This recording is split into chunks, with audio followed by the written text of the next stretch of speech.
Dear self, kumusta? Okay ka lang ba? Ako na lang ang magtatanong sa'yo kasi wala namang magtatanong na iba.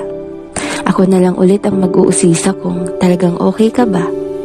Kakapagod din pala, no? Yung gulong-gulo ka na pero wala kang ibang masabihan ng nararamdaman mo. Yung gusto mo sanang sabihin ang mga hinanakit mo kaso walang available na makikinig sa'yo. Ang sarap sanang magkwento kaso wala namang handang makinig sa mga hinaing mo. Parang yung tipong sarili mong problema, sarili mo ring comfort. Kaya kahit gusto mong magpatuloy, di mo maiwasang mapagod. Self, bakit ganon? Bakit parang palagi na lang tayong naiiwan sa ere pag ganito yung sitwasyon?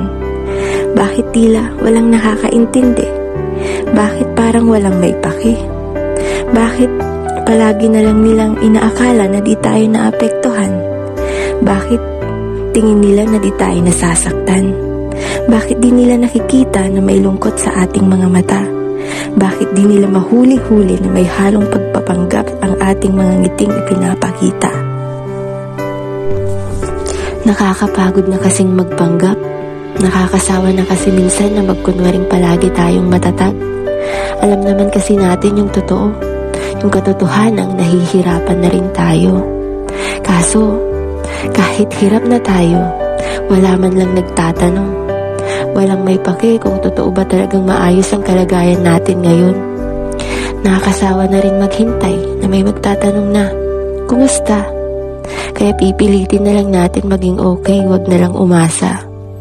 Pero, kaya pa naman natin to, di ba? Di lang tayo okay, pero tayo naman ay magpapatuloy pa. Payakap nga self, yung pangmalakasang hug ha. Magiging okay ka rin. Hindi man ngayon, pero yung panahong yun ay darating din. Paalala ko lang ulit sa'yo na sobrang tatag mo. Kaya please lang, kahit gaano kahirap, huwag ka susuko. Di naman panghabang buhay ang mga sakit na ating nararanasan dahil may bahaghari at araw na magpapakita sa bawat pagkatapos ng ulan. Basta self, kapit ka lang ha. Kumapit at magpatuloy ka. Pahinga ka lang kung pagod na pero di susuko. Sa laban ng buhay atin itong ipapanalo. Lubos na nagmamahal at nagtitiwala sa'yo. Walang iba kundi ako.